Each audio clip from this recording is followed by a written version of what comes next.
ce que nous disons, c'est qu'il faut séparer l'inscription sur la liste électorale et la participation aux élections.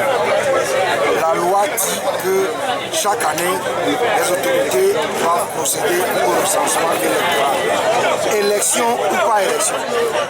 Ça veut dire que le fichier électoral doit toujours être prêt.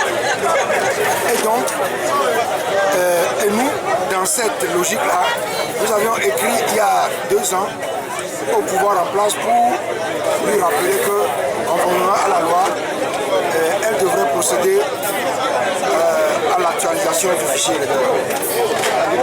Et donc, aujourd'hui, on dit que bientôt, il y aura un nouveau recensement électoral. C'est une bonne chose, c'est d'ailleurs une application d'une recommandation de l'APG. Mais je dis simplement que chaque année, élection ou pas élection, il y a un recensement électoral et que chacun doit s'inscrire sur la liste électorale. Est-ce que ça ne veut pas dire que les choses se précisent au niveau des prochaines élections législatives?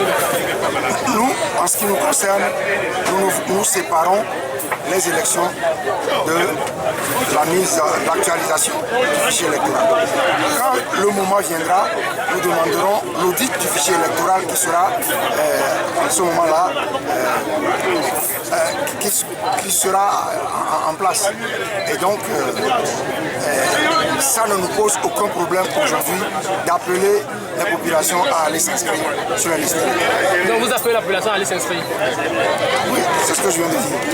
Voilà, mais le recensement électoral, c'est une des composantes du processus électoral.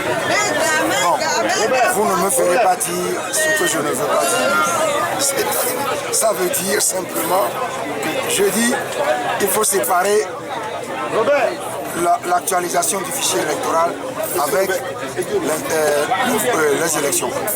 Puisque la loi dit, je le répète, que chaque année, élection ou pas élection, il doit être procédé à l'actualisation du fichier électoral. Okay. Président, en faites-vous du message de Obasanjo à l'endroit de la classe politique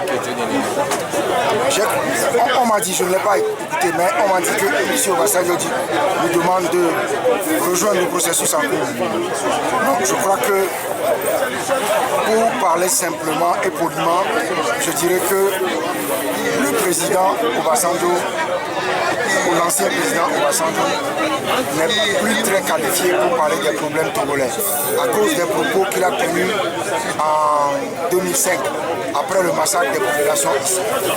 Il est venu ici, si ma mémoire ne m'abuse pas, le 4 juin 2005 et il a dit que ceux qui ont été massacrés sont responsables de leur mort. Parce que toute action implique réaction. Si les gens n'avaient pas provoqué les forces de l'ordre, ils n'auraient pas été massacrés.